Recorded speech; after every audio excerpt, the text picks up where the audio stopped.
Welcome to the Dr. Dad's podcast, where a naturopath and chiropractor come together each week to share lifestyle medicine, health advice, and inspiring interviews with some of the top experts in health and wellness, bringing you the latest in nutrition, exercise, ancient healing, toxins and detox, your microbiome, mindset, hormones, brain, and much more. Stay tuned. We're going to teach you how to experience growth daily.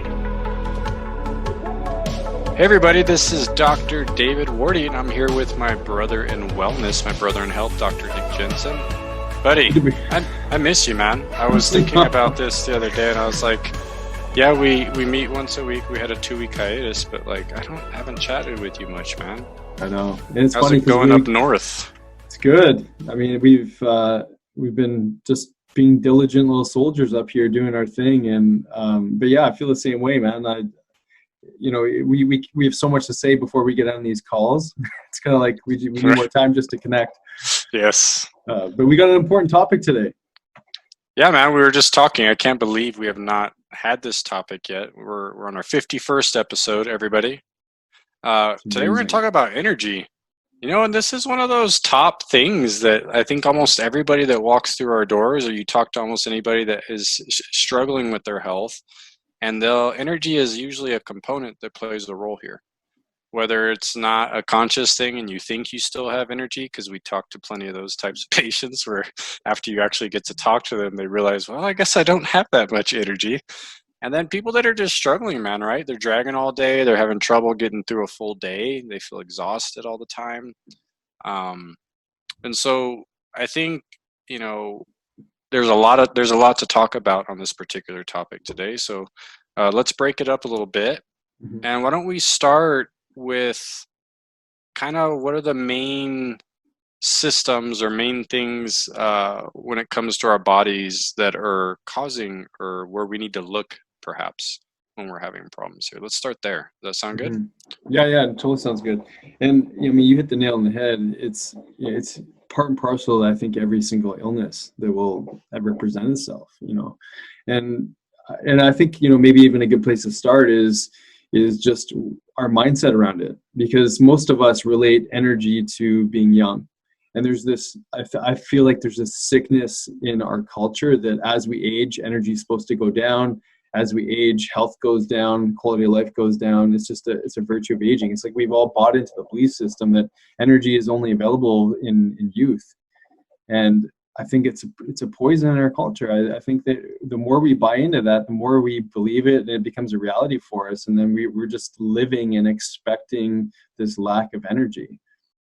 Us both having kids, we recognize that, man, if we don't have energy, we're volatile in our conversations with our kids, where, we can't make that connection with our partners like we need to. We can't commit to ourselves to, showing up in business or for patients. It affects all aspects to life. And I think just sometimes just having an awareness of where we're draining our energy, and sometimes we're draining it in the mental space and just our mindset around things.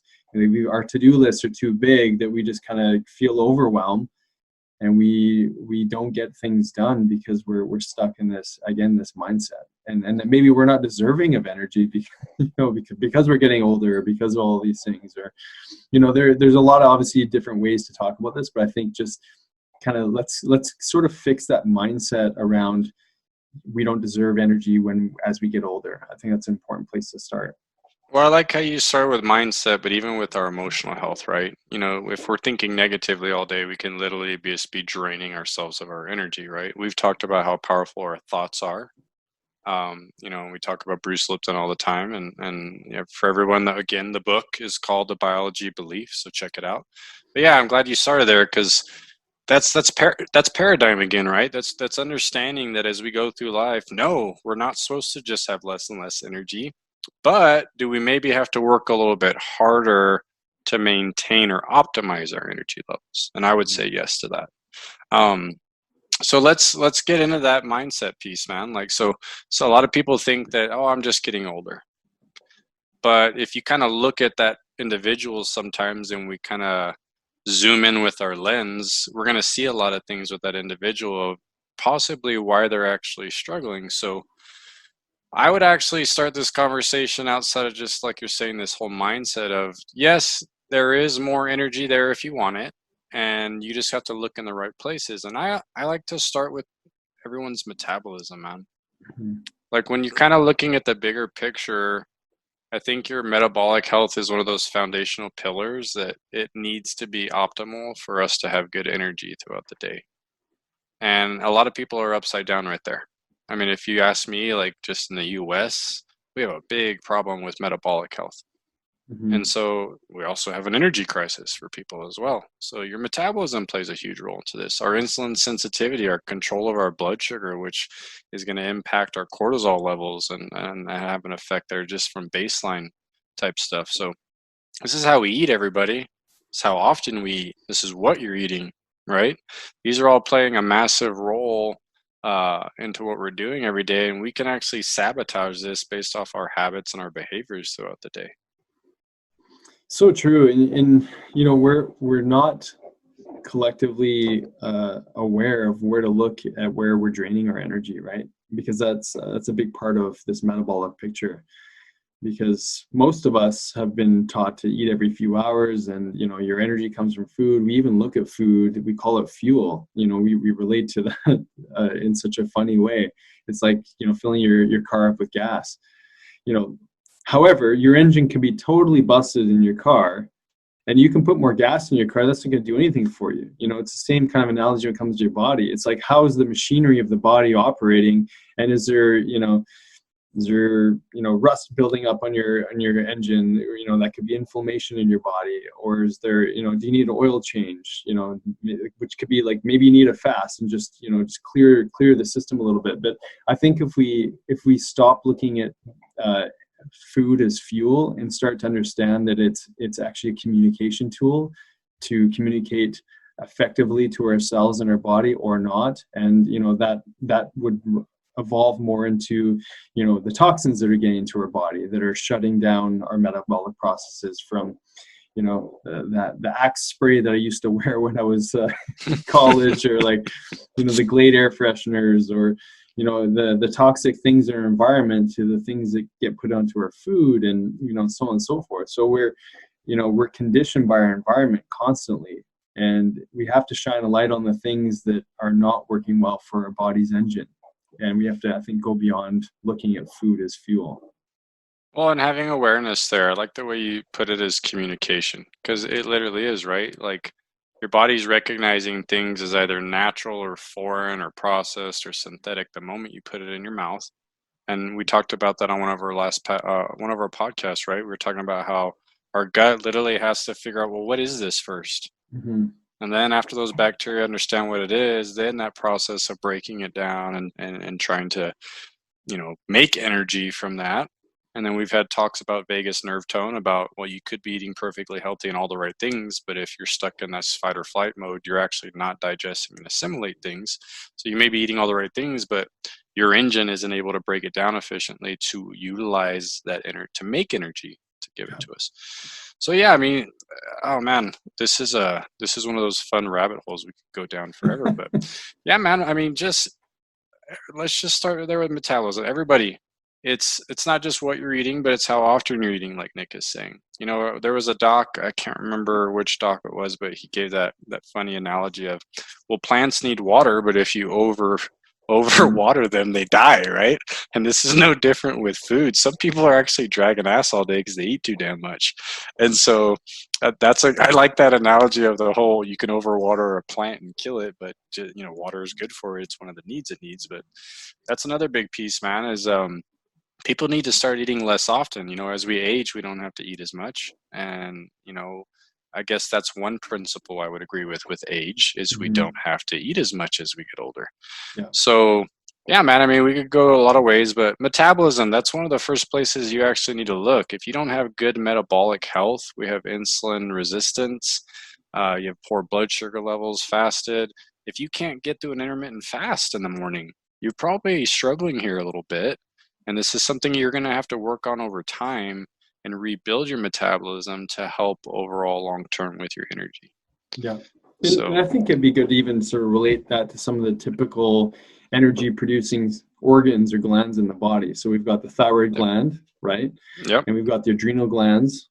I mean, those are the two main reservoirs of hormone production that influence metabolism. So if we went back to that same discussion we did about, you know, the obstacles to improving metabolism, like toxicity obstacles or insulin resistance obstacles, these things all communicate to the benefit of these glands or to the detriment. And so when our liver is constantly being bombarded by processed foods and high sugars and this insulin storm from eating too regularly, you know, we can't actually activate that thyroid hormone properly because that needs to happen in the liver. Or if we're getting this chronic stress signal happening to our bodies and our adrenal glands, are going to keep pumping out cortisol, adrenaline, epinephrine, and keep us stuck in this fight or flight state, which isn't actually supporting, say, testosterone or DHEA or some of these other hormones that we need to help support this. And again, you know, going back to insulin again, you can't have high testosterone for us men and women, even good levels of testosterone, when insulin's in a dominant state, because they're inversely proportional. And so understanding how this metabolism plays out of the role of, you know, our neuroendocrine system or neurotransmitters and how they're communicating from the brain into or hormones, which are basically the mechanisms or the communication system that tell how to build a body. It's rather building a body of fat, you know, with high insulin, high stress hormone production, or we're building a lean, resilient body that knows how to use fat as a fuel and tap into those old reserves, but can maximize on repair through testosterone, growth hormone, and DHEA or progesterone for women.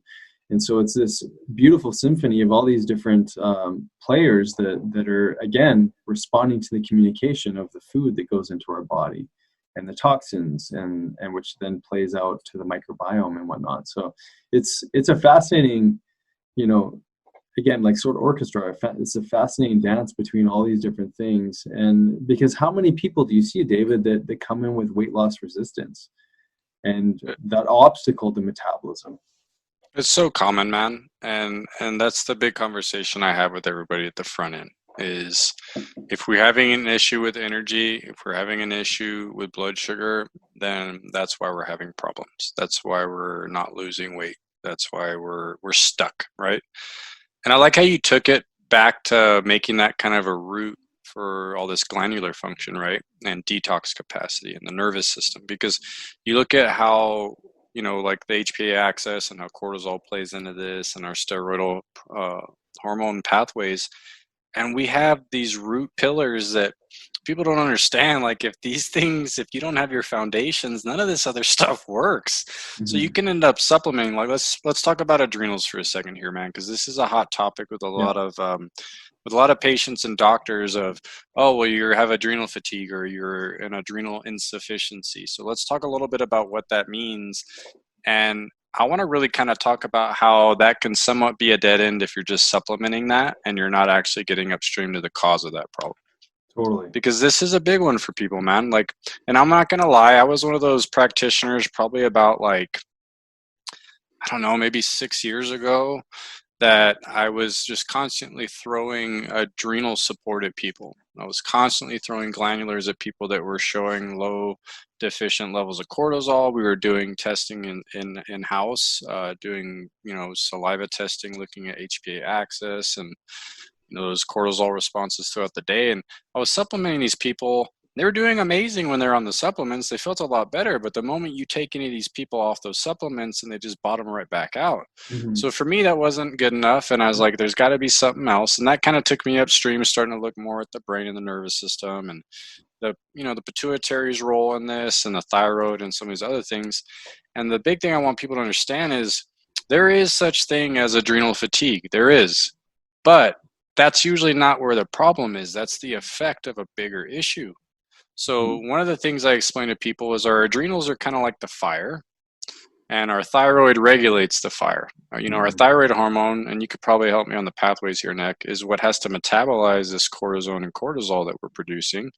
And a lot of people have issues with energy because they have thyroid issues. So you could have a primary thyroid problem and you're not able to metabolize this hormone, and that's why you're also dragging throughout the day. And then for other individuals, this could be more of an issue with the brain. this is an issue with your master system. You could possibly be a neural fatigue. Hypothalamus isn't signaling pituitary anymore, and your pituitary is not talking to your thyroid or your adrenals. So it's not so much I have a thyroid adrenal problem. You're in neural fatigue, which if you don't get out of that, which means you're just overstressed, there is no fixing your adrenals or thyroid. So, I want to just speak to that a little bit, because for those of you who are still just pumping yourself full of adrenal supports, you're not getting to the root cause. And that's not saying that you don't take something to help you until you get fixed. One of the big things me and Nick are going to hit home here is when we're trying to rebuild energy and you have problems with these things, it can take a lot of time. It takes a lot of work sometimes to get back where you want to be versus where you are. And sometimes we have to support ourselves on that path until we get where we need to be, and then we can start to come off some of these supplements. But yeah, man, the adrenal thing, it's kind of just like you're halfway there for people who are listening, and you got to kind of look elsewhere and figure out where the bigger problems are. And like Nick just said, what if it's just something as simple as like you think you're a freaking Superman or Superwoman and you're overloading your life with too much stuff, and you just can't do it all. And there's nothing wrong with saying you can. I mean, I have to have that conversation with so many people of like, when do you have time for you? And when are you doing this? And when are you doing that? And then they realize like, oh my God, I don't do anything for me. And I'm constantly just in reaction to everybody else in my environment all day.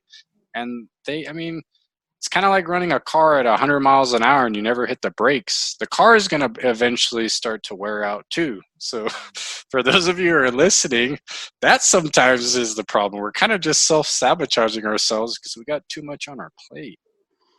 So true. I mean, I always get that little reminder every time we go on retreat too, and just that reset.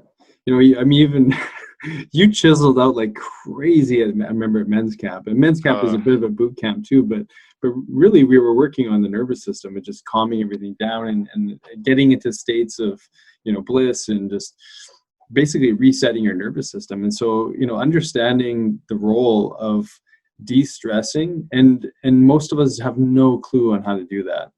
And so, it's hard to turn off that monkey mind for most of us. But, I think we can probably do more for energy system by learning how to, breathe and meditate and relax our nervous system and just incorporate an off switch, essentially, like you said, apply the brake once in a while. And if we don't do that, it's really difficult, and I tell you what, with every individual that has really struggled with, turning on their ketones or revving up metabolism or working through a thyroid or adrenal problem, if we don't work on the nervous system, like, with even how you're helping people with communication with the NIS and whatnot, I mean, it's a really difficult journey for people. And on the other side of this, I think it's important to understand there has to be built-in resiliency in our health journey. I truly feel like we've lost a little bit of our mindset around, getting healthy requires effort,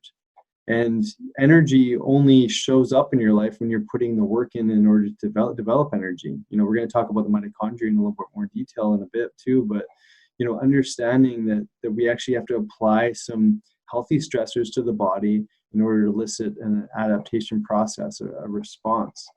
And I think if we start to develop a little bit of a resiliency mindset, knowing that, we're going to put in the work, it's, not always fun. It's going to require some effort and some consistency on our part. But when we do, then our body's just going to respond. Because like you said, hormones are not a cause of a problem. They're an effect. They're responding to our environment. And so when we can see them as an effect, we can see that, we can support that effect by developing the appropriate lifestyle strategies. And I think just having that resiliency mindset and knowing that it's going to take some work. We had on our last podcast, we had your buddy, he was talking about, being in the military and going on these missions. And he's I think he said, and I've heard this before, you prepare for the worst, but expect the best. And so, that's kind of what we're doing with our bodies. We're preparing for, cutting out the toxins, cutting out the sugars. We're implementing some exercise. We're doing some things to support the adrenals or thyroid if need be. And, we're sort of preparing for preventing the worst case scenario from happening, but expecting the best results. And I think that's how I define anyways, that resiliency.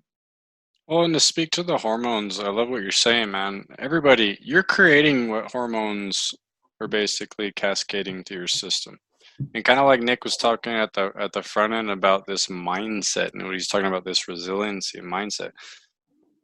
Your thoughts all day long are writing chemicals. So, one of the things I love about Joe Dispenza, what he just constantly hits home, it's like this message, it never ends with him, is if you're living in the past or the near present future, you're constantly in a stress mode. Mhm.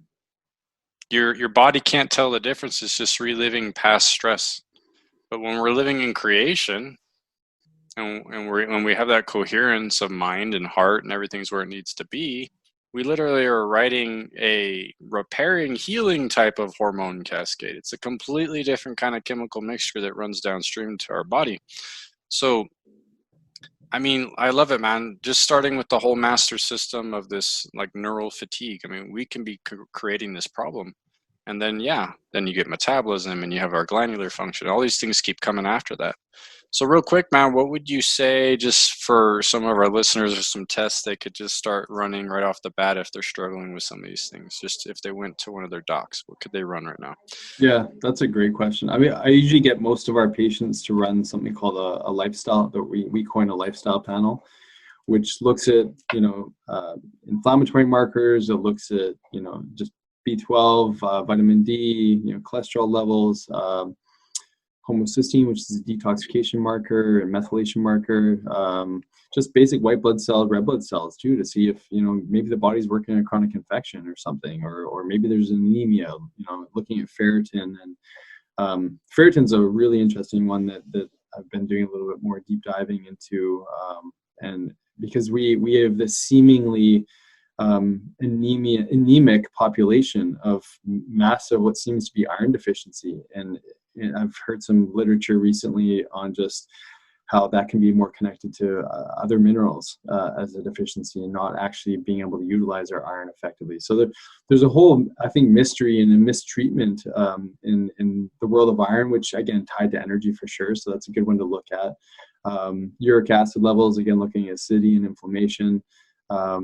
CRP, again, another inflammatory marker. So, I mean, there's a whack of things that we usually do to look at just overall functionality and synergy of these different systems. And then, specifically, I'd run hormone panel to look at testosterone, free and total, and DHEA and estrogen, progesterone, some of those markers. And then we do a proper full thyroid panel too to look at, TSH, reverse T3, free T3, free T4. Look at the thyroid antibodies to see if there's any autoimmune sort of underlying things. So no, I don't necessarily do that for every single patient, but we do, sort of look at symptoms as roadmaps and look at, family history. Is there a thyroid problem in the family tree? Is there overwhelming exposure to toxicity or metal fillings or things like that maybe are causing interference for the thyroid? So I think for most people, though, when we're running a fairly comprehensive testing protocol, we're going to find a number of things for most people that we see. And, the argument there could be you're sort of like throwing stuff at the wall to see what sticks.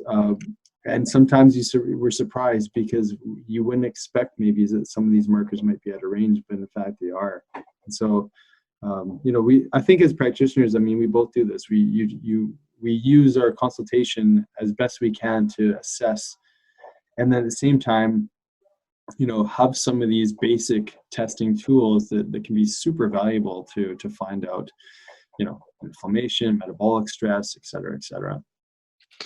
I love all those, man. And then I would add in addition to, because this is something I always get from a lot of my patients that have been to a lot of other doctors, and the doctors will send them away and say, well, there's nothing wrong with you. You're fine. And the patients will say, I have no energy. Like, I have no energy. And the doctor is like, no, you're fine. They check everything out. Is get a saliva test and run your HPA axis. That's such a simple way of just to get a really good look at like what's going on. And a lot of times you'll see, that you're not producing any cortisol. Like, you're in such neural fatigue that like you're getting up, there's no gas in the tank, and you're just dragging all day. So for you, the listeners, if that's happening to you, you're not crazy. there is something going on, but the doctors you're going to don't have a solution or answer for you at that point, because they don't look at these things like some.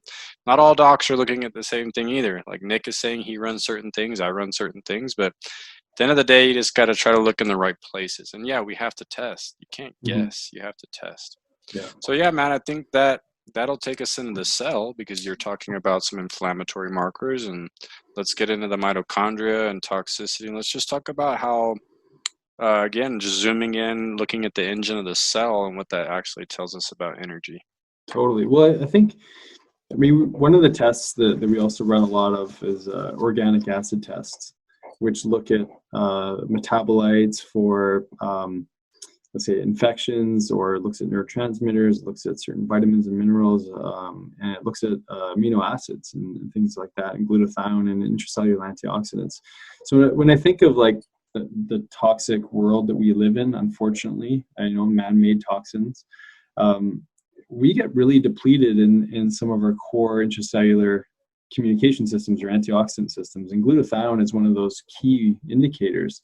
So when we get really depleted in this really important antioxidant, we know that the mitochondria, which are basically the batteries of the cell, are under a significant amount of stress, and they've probably been working overtime for a very long time. And so what helps to support the mitochondria are many things, but looking at some of those basic intracellular antioxidants is critical.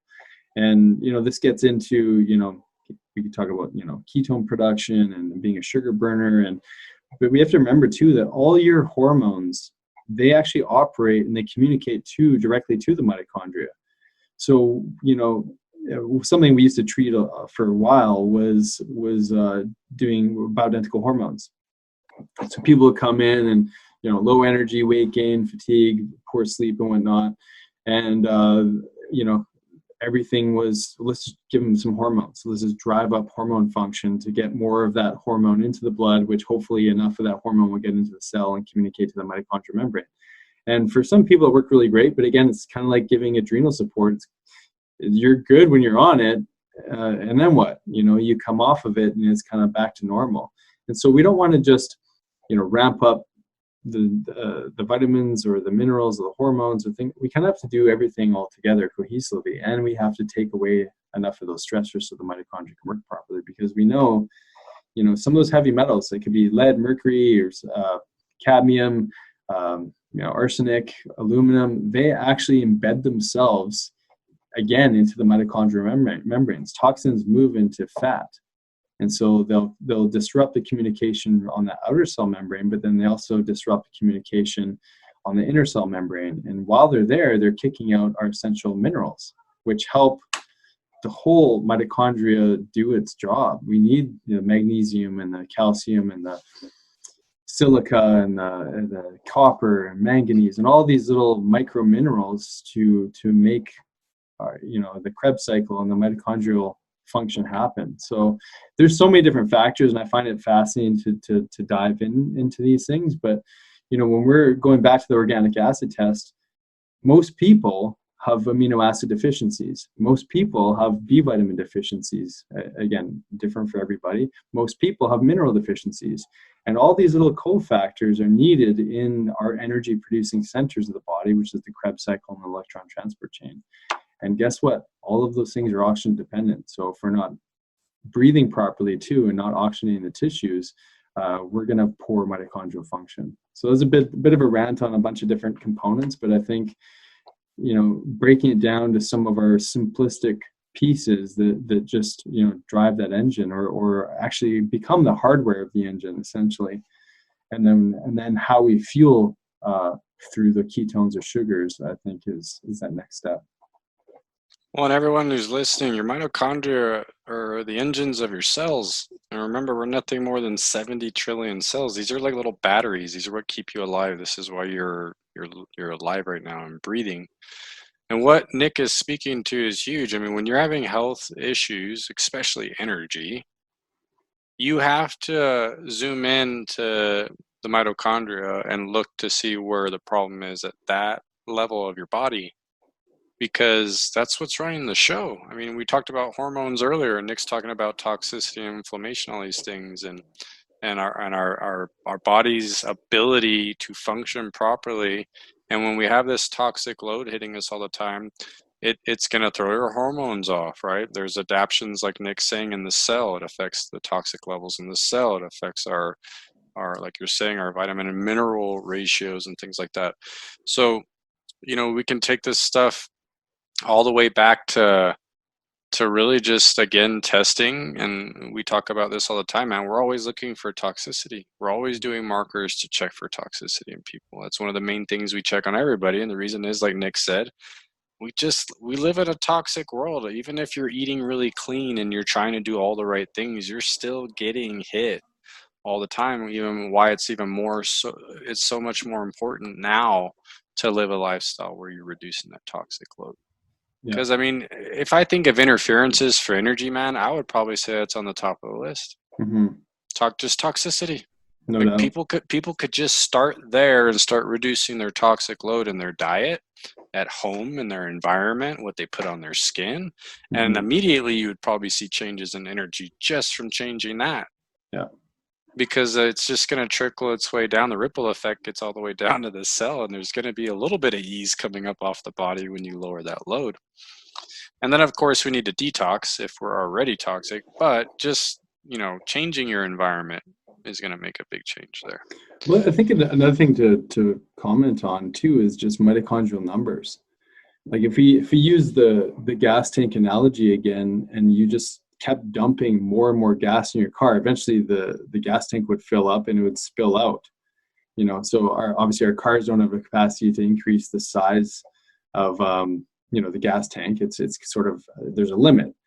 The same thing with our body. If we're constantly putting fuel information into our cells and more and more and more and more, the body's going to be like, I got a steady supply of energy. I don't need all these extra mitochondria lying around inside the cell. We can kind of just get rid of them. And since there's such a steady supply of sugar coming in, we can just sort of calm that down. And then as a byproduct, we get all this, a ton of exhaust and like sort of like byproduct of smoke or off-gassing or in the body that's interpreted as inflammation and free radical damage and oxidative stress and glycation, which is basically we got to do something with this extra energy. Let's store it and attach it to fats and different things, build triglycerides up or oxidize our fats inside of our body because of this over consumption of fuel. And when we understand things like that, we are, like I said, our body will just say, well, since there's a steady supply, let's decrease our mitochondrial numbers. And then, what's happening on the macro level is like, oh, I've got no energy. I'm going to just keep putting more fuel into the body. And it sort of makes sense on the outside, like, well, I must need more fuel.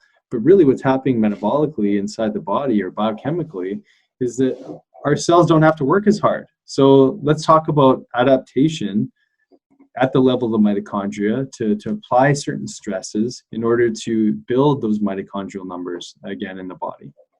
Love it, man. We're going to get to talk about fasting. But real quick, since you're talking about that, so the highest density of these mitochondria are where? We have 3 places, right? So our brain, our heart, and our kidneys have the highest density of these mitochondria in our system. And if you're a woman, it's ovaries. Yes. Yeah. Ovaries, yes.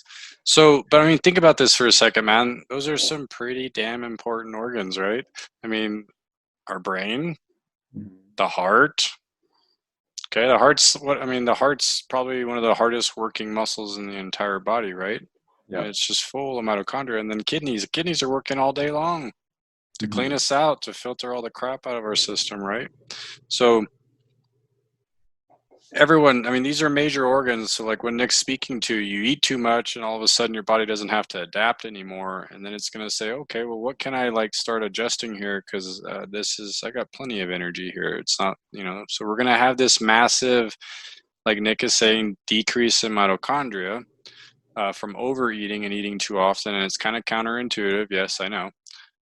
So let's talk about, if we're having an issue like that, Nick, what kind of things can people shift? I mean, of course, fasting is going to be one of those that we talk about, but of course, eating less often. This is going to help. It's called mitochondrial biogenesis, right? So it's going to help your body actually create adaptation by eating less often. And the body is actually going to do the opposite of what Nick says. So it's going to say, okay, wait a second, I'm not getting as much food here. I don't have energy literally just sitting there 24 hours a day and I can just pull. So I'm going to have to adapt here a little bit. And the way our bodies do that, it goes through a process called mitochondrial biogenesis, where it actually creates more mitochondria. So you're basically getting more batteries over time. And this is, for you, going to end up meaning more energy. Yeah. But again, something you have to work at. Totally. And, you know, the funny thing is that it seems like work, but it's actually like freedom. When you eat less often, you're not so ruled by time. You know, when you're only having 3 meals a day versus like, I got to eat every couple hours, or if, you know, you start to learn that adaptation a little bit more, you get down to 2 meals, maybe a couple times a week, you just eat 1 meal, maybe you go for a full 24-hour fast. You know, like what you realize is you gain time, you gain freedom, you gain this level of empowerment that comes from not being so tied to food, because we pacify our emotions constantly. We're addicted to food.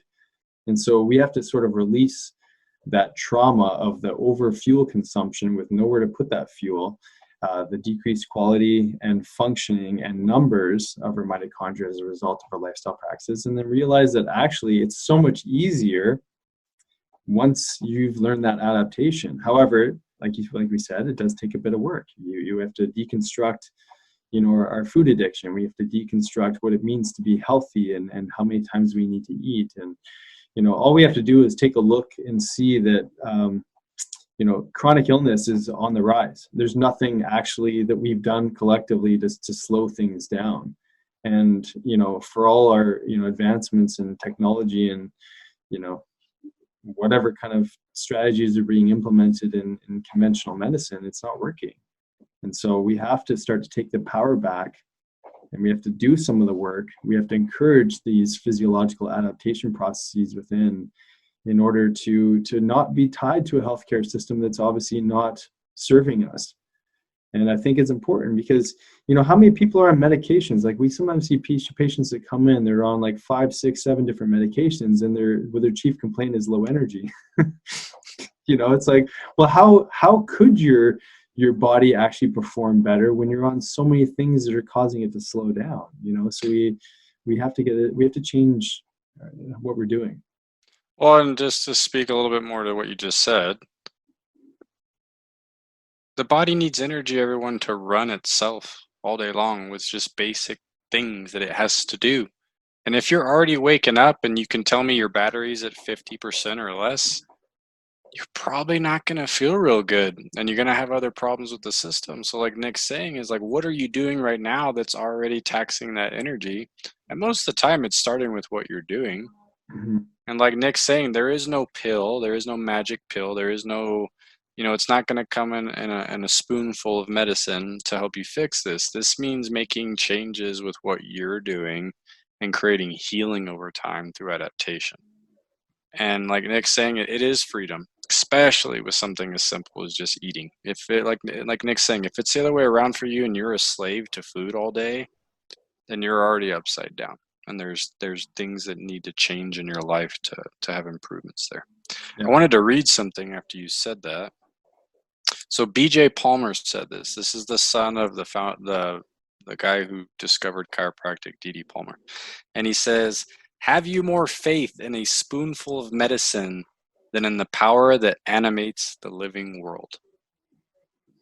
It's beautiful. And it's so true, man. I mean, our bodies are amazing, right? And yet here we are as a civilization of people on this planet, and we think that the answer lies outside of us. Mm-hmm. And yet you and I know that's not the case. So, you know, what's making you sick, everybody? What do you think is taxing your energy, and what can you already start to do to be on the other side of this? Well, one thing I want to say on that too is, I mean, we're in a current, you know, we're filming this, we're just starting to open up our societies again to some degree. And what is the exact opposite of motion? It's freeze. What is like the emotion of freeze? It's fear, right? So when we're stuck in this like immobility, this, you know, stagnation, and this mindset of immobility and not being in a mindset of resiliency, to be stuck in a holding pattern, to be frozen, like frozen shoulder, or any rigidity that we have is coming from a place of fear, essentially, like fear of the unknown, fear of illness, fear of infection. It collapses our capacity to see anything else other than that which is causing fear. And to think of all the permutations of that frozen state, it creates chaos in the body, because our body, our mind, our spiritual system operates from creativity and flow and growth and love, essentially.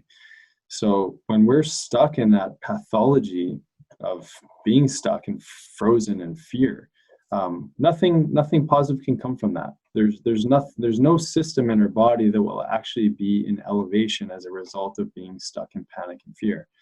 And some of us, we don't realize that we're even in there. We don't realize that we're there at all. And I think if we don't get in touch with our trauma and what's holding us back, and our lack of ability to want to adapt and change, our lack of ability to want to educate ourselves and move us forward into a paradigm of love and movement and freedom. Essentially that's chiropractic medicine right there, is you remove the obstacles so the body can heal.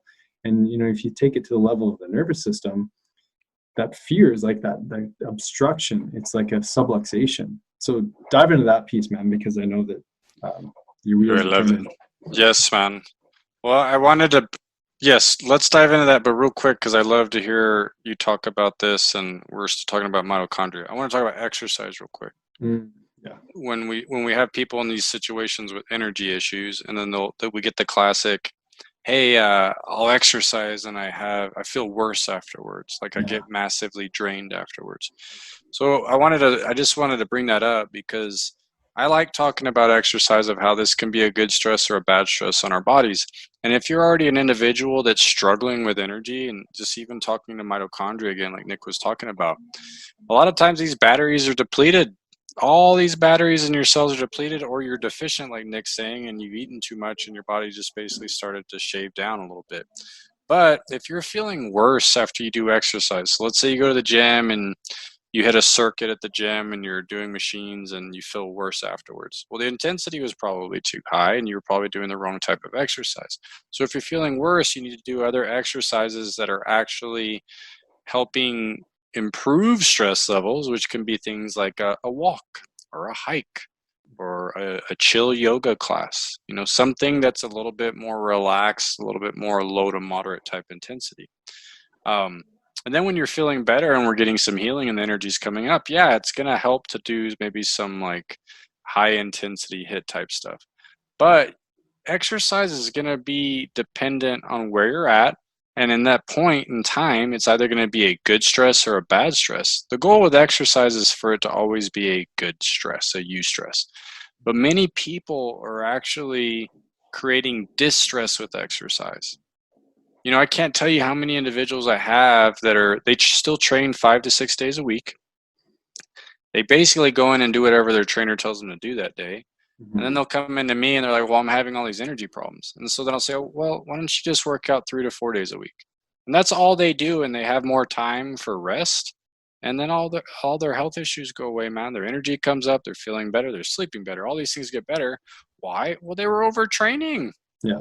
Sometimes maybe we're just doing too much. It's not necessarily a good thing to exercise 5, 6 days a week, depending on what your lifestyle is and how much you have on your plate.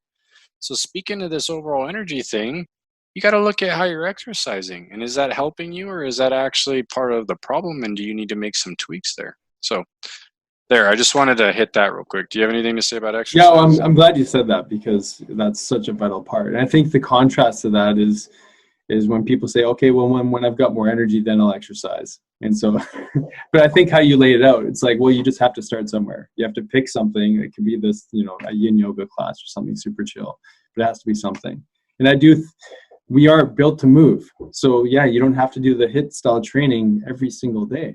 But I think, going for the walk, doing a bike ride, playing with your kids, getting active in some kind of way is super important, because we're locomotive beings. We're not plants. We're meant to move. So we do have to move. So Yeah. jump into the nervous system, bud, because I know that. So interference, I mean, energy, yeah, I love it that you brought that up. So we'll give some solutions here now that we're coming up to the whole removing interferences. So I talk to people all day long about removing stress. Okay. When we subluxate in our spine, it's nothing more than just the effect of your nervous system's interpretation of how much stress you have in your life. So we call it the 3 T's: toxins, trauma, and thoughts. Or you could break this down in physical stress, mental, emotional stress, and biochemical stress. But at the end of the day, your nervous system, this is just stress. It can't tell the difference. And these are just interferences when you really think about it. If I'm eating junk food or too much sugar throughout the day, I'm just creating interference in my body. Let's say I'm in fear and worry over something like this stupid pandemic we're in right now. Again, just creating more interference there. It's pulling my body further and further away from homeostasis. Or we can just talk about physical stress. Maybe I sit down all day at a desk, or maybe I don't move enough. Maybe I'm moving too much, like I just spoke to. Maybe I've had some physical trauma. Again, creating interference. So the fix is not, I always tell my patients, it's not me adjusting your spine necessarily. That's part of the solution, part of the process that I use to get you well and get you back. But the fix is actually removing these interferences that are part of your lifestyle, what you're doing. And once we do that, the healing actually will begin. And then we're going to do other things like adjustments and nutrition, dietary counseling, or, talk about exercise and all these other things that we can do to put you back together. But at the end of the day, you have to turn off these interferences for us to get any leeway with the healing done, because I can't heal somebody that's continually doing these things and creating interference. So, I always start with that because that's kind of where it's at, man. I mean, everything that we really just talk to, it's interference. So I always just kind of simplify things, man. You know how I am. So one of the first things I tell people is like, well, what are you putting in your mouth? If you're not eating clean, you're not eating healthy right there, you got to start eating right. And a lot of people aren't doing that. Okay. Outside of how we eat, like you said, we're built to move. We don't move enough anymore. People do not move. Most people get up, they shower, they jump in their car, they go to work, they sit behind a desk, they go to lunch, they sit, they go home, they sit and eat dinner, they sit and watch TV, they go lay down in their bed, the next day starts. We're not moving, man. Like it's ridiculous. So movement is life. We have to move. And like Nick is saying, it doesn't have to be the gym. It could just be something as simple as, hey, I'm going to go for a walk, or I'm going to go play with my kids outside for a little bit and run around. Or, just find excuses to get outside or move your body doing something. Yeah. But we are literally built as human beings for this. So if you're not doing something as simple as just moving regularly, again, that's a big interference for you. And then the other one is, like we talk all the time, man, is our mental emotional health, with which all these eventually, if we're having problems in any of these stressors, will be a mental emotional stress, right?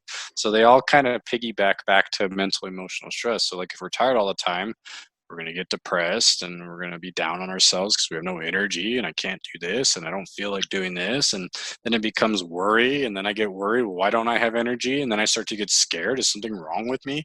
So then it just keeps going on and on, right? And then we write this story in our head, and then that begins to cause stress and create interference. So I know our listeners are listening like, well, what the hell, man? It's probably not that easy to correct these things, but it really is. And it takes an active role in living your life. And like I say all the time, of living in creation with everything from how I'm going to eat to how I'm going to move to how I'm going to think to taking time for me, right?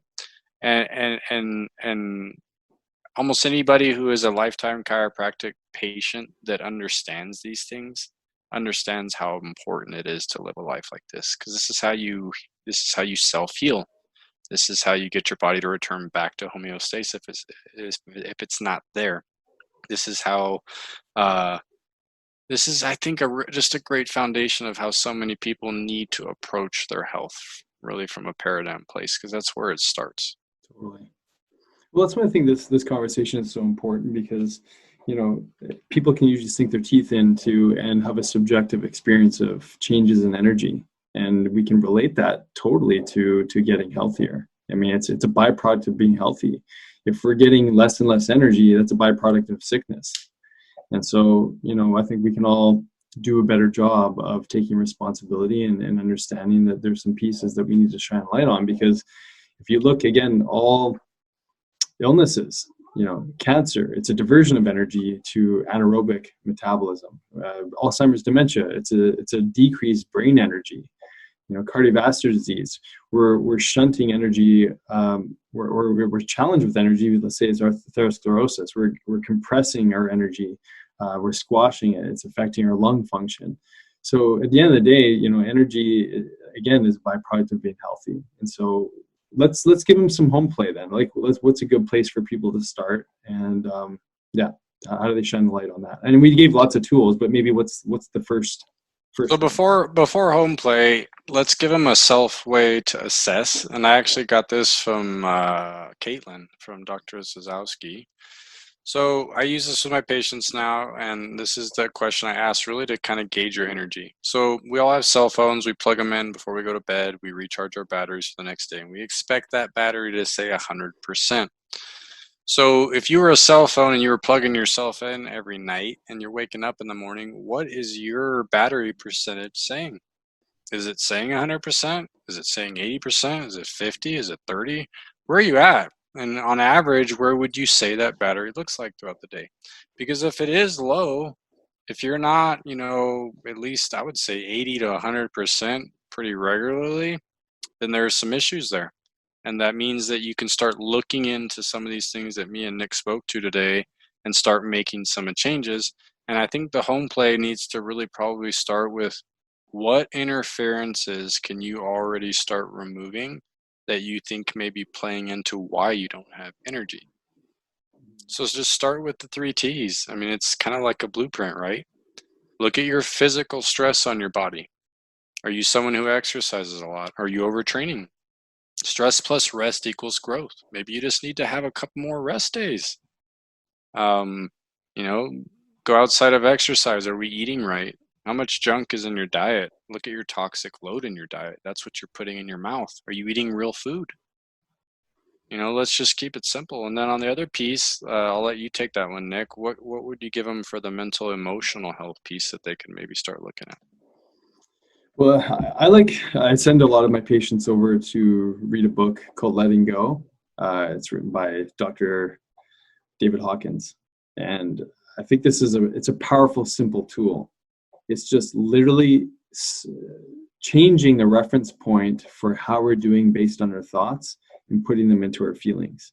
And I think if we just spent a little time allowing ourselves to feel what we feel, but not attaching a thought to it, we can start to get more clarity around how we're doing. And, we need to make time to do that. So sit your butt down on the floor in a chair and just sink into what you're feeling in that moment.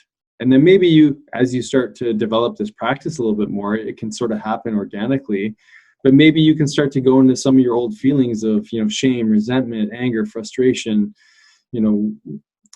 weakness, or whatever that feeling is. And maybe it'll stir up a memory for you so you can, release some of the attachment, because often the stories that we keep telling ourselves are just a version of how we keep manipulating with our thoughts. And they keep getting worse over time, and they keep getting bigger and more intense, and they're angrier and whatnot. But if we went back into the feeling, we could actually just relate that, oh, maybe I wasn't seeing this in the same kind of way. And you can actually change the past by changing your attachment to it and changing your feelings around it. And so anyways, the book is called Letting Go by Dr. David Hawkins. It's a fantastic book. I think it's like a foundational tool for all of us humans to get in touch with, to not relate to our thoughts, but to tap into our feelings. Beautiful, man. Well said. It's a good start. Yep. This was fun, man. Totally. Well, I know there's an episode we want to do on discussing the biggest little farm, or I don't know if I got that backwards or right, but that's another topic that we're going to get into on our next sort of free class that we've got. David and I have some guests coming up down the pipeline too, but these conversations where you and I get to connect like this is helpful, because I think it's it's like, okay, here's some action tools for people to put into play that speak to the thing that we all need to do. So I love these conversations. This was a blast, man. So everybody, if you haven't seen it, because Nick mentioned it, it's called The Biggest Little Farm. It's a documentary, and I believe it's on Netflix or Prime Video. It was great, man. I really enjoyed it, and I'm looking forward to talking about that. And I think that's kind of where we need to go with things. So check it out if you haven't seen it. And me and Nick will be talking about that one. Like we said, we have some really amazing guests coming up. We're going to have home pregnancy. We're going to talk about heart rate variability. We're going to get more into children, kids, raising healthy, smart kids that we don't damage too much, all that fun stuff. So, we got some good stuff coming out here in the next couple months with you all. Having a blast still. Please be sure to let us know if you want us to talk about certain subjects. Hit us up on Instagram or Facebook.